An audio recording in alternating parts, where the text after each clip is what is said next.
Hello Virgo, and welcome to your tarot reading for the month of November. Let's see what the tarot cards will be showing us, what kind of energies are gonna be there in November for you. So you're starting with Seven of Cups. It's a card of a choice. So it looks like there is a choice or a decision to make, where you're thinking a little bit, what should I go for? It's a light indecision, but actually a bit of like a dreamy state. Maybe you're thinking of something, an idea. If it would be a relationship or a potential relationship, you might be thinking, looking at your options. So here is really advice will be, take your time and pick one thing so you can test, like we say, invest and test, isn't it? So yeah, it looks like you're a little bit in that energy at the moment. So let's have a look what you're gonna get next. Oh, then we have as well Five of Cups. 3 cups, as you can see, are on the floor and spilled. He's still looking at them, full of regrets, regretting. This card is about the past, where you're still so attached to the past, regrets, sadness, disappointments. Where you see behind his bag the 2 cups, and those cups are full. So if he would just turn his back, then he could enjoy the 2 cups. And also behind his back there is a bridge and he could walk to that castle. So this card really advises you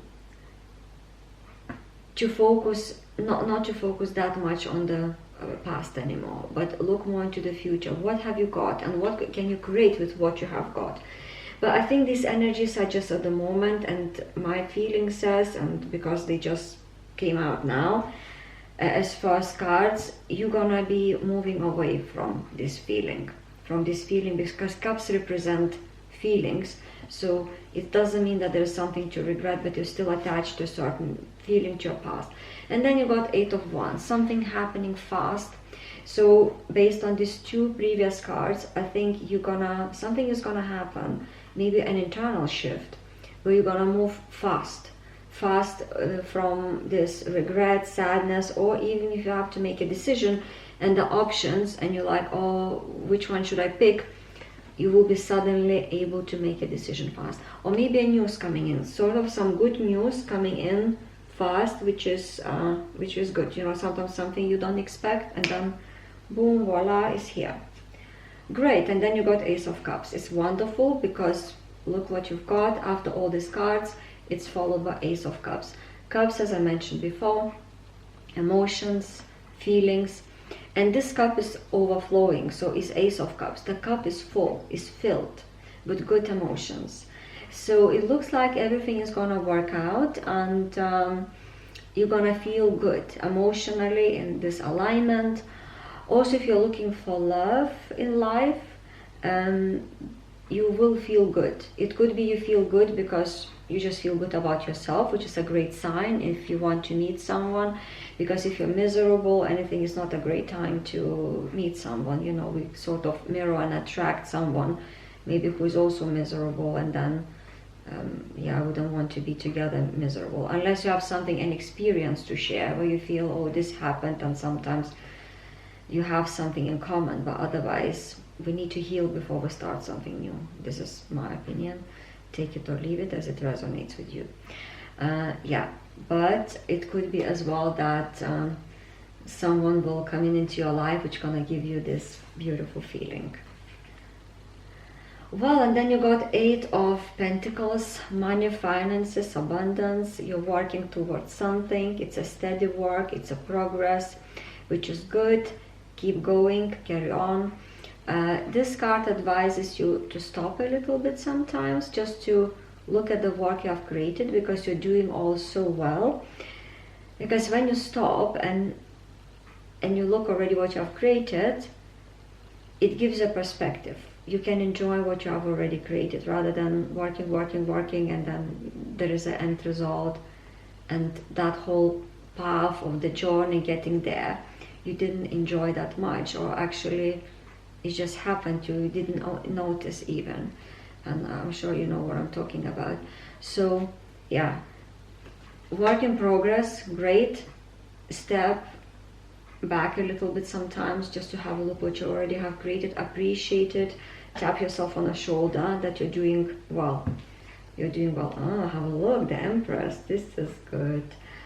You see, keep doing what you're doing, what we just said. The Empress is the card of abundance, the card of confidence, but that confidence is when you feel grounded, when you feel all is well. It's a very earthy energy when you very grounded. Imagine now the Empress is something like the Mother Earth. So she's got everything. Forests, mountains, you know, lakes, sea, water, whatever. So she knows that she has all the resources. So she's very grounded. Even look, have a look how she's sitting there. She's laid back and she's present. She's cool. She has everything under control. And there is like this waterfall. And waterfalls represent turbulences, because if you look at the waterfall, the water doesn't run just smoothly. It's a chaos. And she knows even that she's cool and collected and emotionally intelligent, because she knows that she can deal with any chaos in life, or she doesn't have maybe to deal it. It's just there, and it's always a part of life. So it's a very good energy, and also it's about when it comes to money, abundance.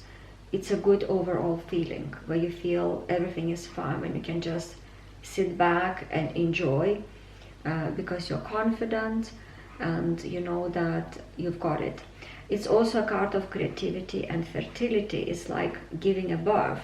If someone is looking to become pregnant, so it's a good month.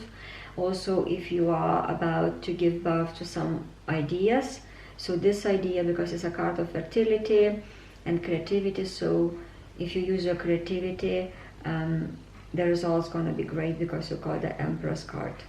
So it's a good card to have. I love this card. It's overall abundance, including your emotional world and your confidence, your psychology, and your physical world. Good. And then we've got the Chariot. Chariot is moving fast towards your dreams, your North Star. The universe is looking after you, you're supported. It could also represent going on holiday, reallocating. Could be reallocating at work from one department to another, maybe to another city, another town, moving jobs. But something will happen fast. It's also a card of determination, a card of that momentum that you keep going, but it feels good. It feels good because he's a Chariot, isn't it? He's just like, oh, let's go. So if you're working towards something, or you're going to be working towards something, it is a good sign. It's a great card because you will feel that momentum. You're going to feel that determination, that power. You are going to feel unstoppable. So it's a nice card to have. Let's see what else have we got here. And then we got 10 of, let me see, and these two cards. Oh, perfect. So you got 10 of swords. 10 of swords, it means something gonna come to an end. Swords represent our thoughts, mental state, something what was worrying you, keeping you awake at night, something what was draining you mentally, it's gonna come to an end, which is good. I remember I had this card myself in the past, and I didn't know what it's gonna be, but actually things work out so well, and then I had the face of balance and peace came into my life. So it's a good card, so I wouldn't worry about it. Then a lot of healing coming for you. So with this card, it's just, they really complement each other. Healing is coming, something what is also emotionally draining you gonna come to an end, and you will be in a phase of healing and growth. So I like that. And then you've got, because my feeling said to take these 2 cards, this one as well complements the other 2 you just had. Having this heaviness, that burden, it feels like a physical burden, and I guess this all 3 should come together. But you see he's heading home, and soon that heavy weight is gonna put it down. So this phase, whatever you were going through, is coming to an end. And then really beautifully I picked this card because my feeling said to do so. You got the High Priestess, beautiful card, together having this with the Empress. It's a card of intuition, inner knowing, mystery, being very much in line with yourself, feeling that you're on the right path. So this is what is gonna come. You're gonna feel really good. You're gonna learn after all these lessons, whatever you're gonna put it down, you know, as a burden, it's gonna feel good. You're gonna feel more intuitive. You're gonna trust yourself. You're gonna have that amazing confidence, self-assurance, knowing that you, as I said, on the right path. And then you got Empress, isn't it? Abundance, overall abundance, emotionally, physically, financially, whatever you can imagine. And also the Ace of Cups is sort of overflowing. We got the Chariot as well here. It's all good. So if you're looking for love, it's also, as I said, it's a good month. Trust your intuition. Don't forget who you are. You are the Empress. It doesn't matter if you're a man or a woman, you know what I'm talking about. And then also your cup will be filled, and things gonna happen actually quite fast. So there could be no turbulences, but things gonna happen fast for you. Good, Virgo, I hope you enjoyed this reading for the month of November. If you did, like it, comment, subscribe, and I'll see you in December. And until then, take care of yourself. Bye.